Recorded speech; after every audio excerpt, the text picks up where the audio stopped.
I'm interviewing Jeffrey Hodges, who is the founder and leader of Civil Liberties and Consumer Rights, which is a new political party here in Queensland. Jeffrey, could you tell us about some of your party's policies?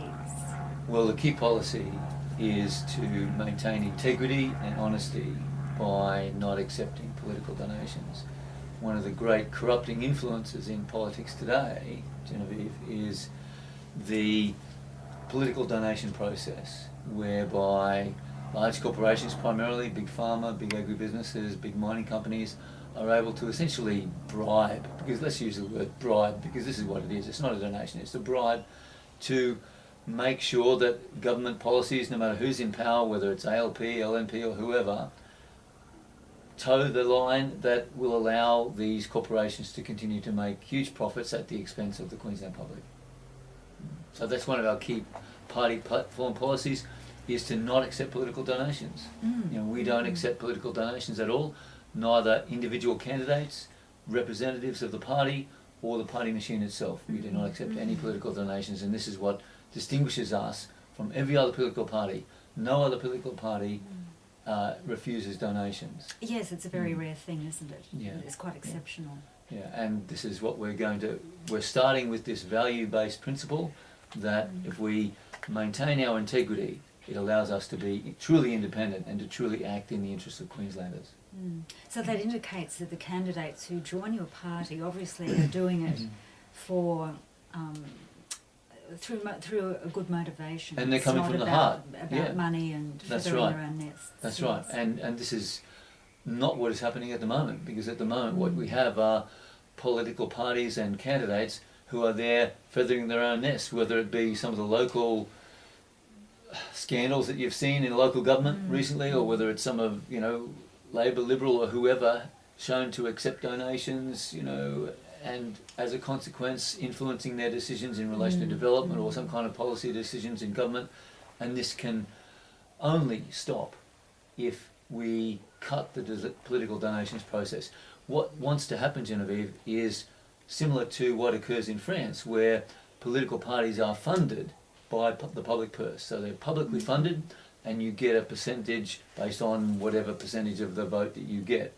And that way, it's a fair system, and no one is able to receive donations, essentially bribes, in other words, from people who are seeking to influence government policy. Yes, it's certainly been an issue, not only here in Australia, but overseas as well. So, yeah. Wonderful. But what is even more important is that this process of influencing government policy also needs to extend to the public service. Because at the moment there's been a lot of issue talking about public donations or political donations to political parties and politicians, but it's totally ignored the fact that most of the policy decisions are suggested by senior public servants, and we don't know what's going on with those people, because there's no accounting, no record keeping of whether these public servants are getting any payments, donations, bribes, whatever you want to call it, from other parties who are seeking to influence the decisions that are made by government.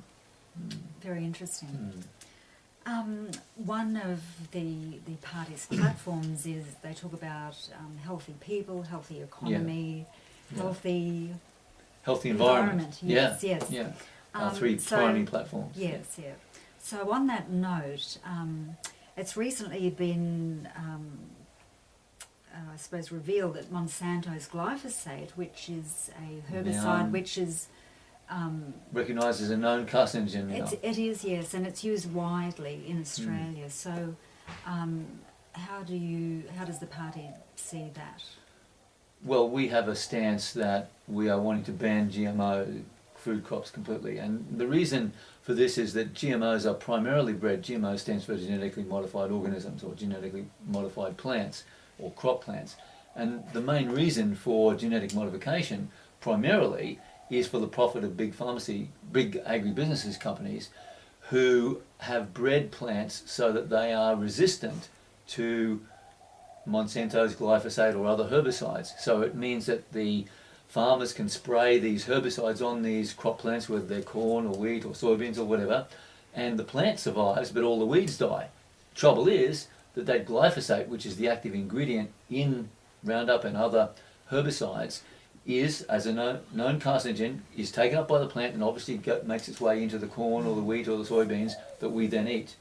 So we have a policy of banning GMOs completely, and certainly with this new listing in California of glyphosate as a known carcinogen, as well as in the EU, we would invariably want to see that that needs to be banned as well, and looking at developing systems of agriculture which are more eco-friendly, definitely. Yes, I've heard in Russia that Putin has actually created policies which are Encourage driving Russia organic to gardening, create. They want a certain proportion of all their foods grown there to actually be organic in the fantastic. future. And so maybe we have something to learn from that. Well, I think that is the only way that we can go. The only way we can have healthy environment is to start getting rid of some of these toxic pesticides and herbicides that are being sprayed willy-nilly on our environment. And in relation to glyphosate, which is the common name is Roundup, it shouldn't be sprayed around, for example, schools or kindergartens or playgrounds, which is used quite extensively at the moment. Local councils use Roundup to spray around the playgrounds and so on. So this is a known carcinogen which is being sprayed around areas where children are playing. Come on, it's really needs to stop. Concerning, isn't it? Yes, needs to stop. On the subject of the environment, you would have heard about the controversy regarding Adani and how do you see that situation? Do you have a particular view or policy on that? Well, obviously there's a number of issues here. First, of course, is the environmental issue, which we know that silting in rivers goes out into the Great Barrier Reef, and one of our most valuable resources, far more valuable than a temporary coal mine or coal seam gas mine or whatever, is our Great Barrier Reef. We have so much. What was it recently? They said it was worth $59 billion or $50 billion. It was a huge amount. Huge amount of money simply as a natural resource. So we don't want that natural resource damaged by mining activities. So certainly, but then there's the economic situation. So the economy in terms of being able to, these people are not able to get funding from banks. So why should we, the taxpayer, support something that most clever business people are not willing to support? So we cannot support Adani or that project at all. Okay, thank you.